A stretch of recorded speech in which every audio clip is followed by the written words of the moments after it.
We are joined now by my friend Riley Gaines, who threw the Congressional, the left, into an uproar during her testimony earlier this week. Riley, thanks for coming on and hanging out with us. Are you still, in many ways, stunned that you can be called a transphobe because you don't think that a man should be able to swim against a woman? I mean, I in many ways, I have to take a step back and say I can't believe that this is where we have ended up. But that's what you were called at Congressional testimony. And then you responded by calling one of the congressmen who said that she was a misogynist. And then she had no idea how to respond, which was I loved everything about that clip. For people who didn't see us, kind of take us through what that process and what your experience was like. Yes, I would say stunned is a good word. Not even necessarily to be called transphobic for saying this, because that's become evidently clear that that's the tactics they use to keep us quiet. But I was stunned by a sitting U.S. House of Representatives. I mean, that's what was mind-blowing to me. Of course, as you said in her opening monologue, the very first thing any Democrat said in this hearing, it was Representative Lee, the ranking member, the very first thing she said was, I can't believe that I'm going to be forced to sit here and listen to this transphobic bigotry. And so I'll tell you, I couldn't really even listen to the rest of her hearing because I was so caught up on this. And I'm sitting there thinking to myself, look, my argument is not anti-trans. My argument is very much pro-woman. I'm standing for something. I'm not standing against anything. And in those moments, she's reading her monologue. And, of course, I know it's about to be my turn to testify. I'm thinking to myself, okay, if being pro-woman is immediately deemed anti-trans, wouldn't being pro-trans be anti-woman inherently? And what do we call someone who is anti-woman? We call them misogynist. And that's exactly what she and all of the Democrats, a part of that subcommittee, that's what they displayed, was a clear contempt, really hatred, prejudice toward women. And that's exactly what we called misogynist. And so I could not pass up the opportunity to be able to say this to her face. It was well done, Riley. It's Buck. Thanks for being here with us. What argument do elected officials? I mean, in that hearing, I saw the clip with you in it, but I was unable to watch the entirety of the hearing they were holding.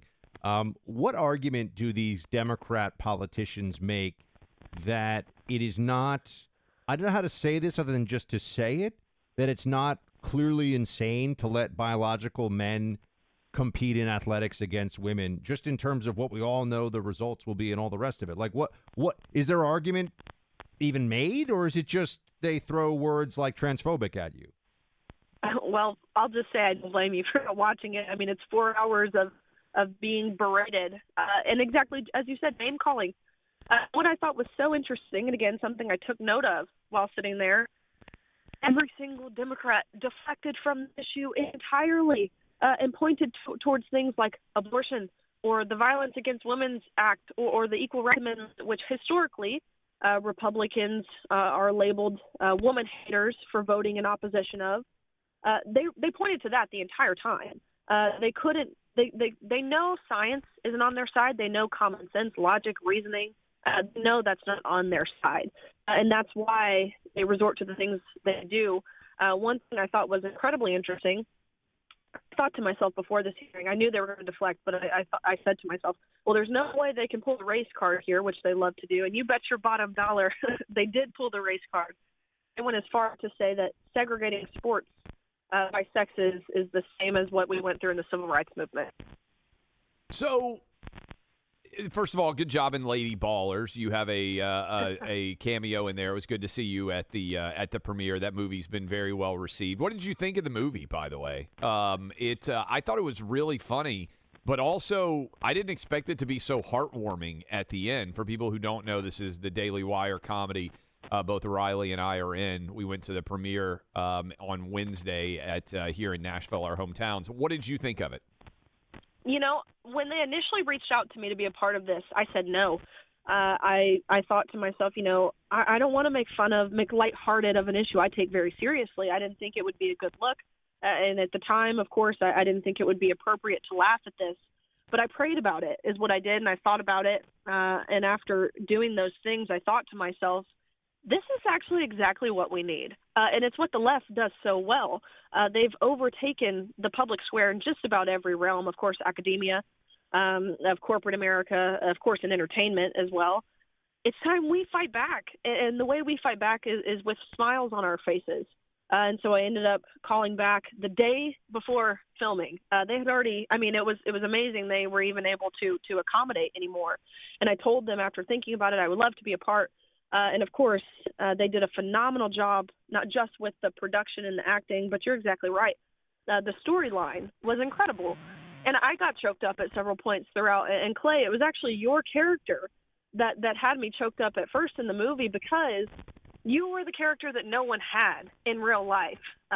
We didn't have a coach who was willing to say no and stand up for us.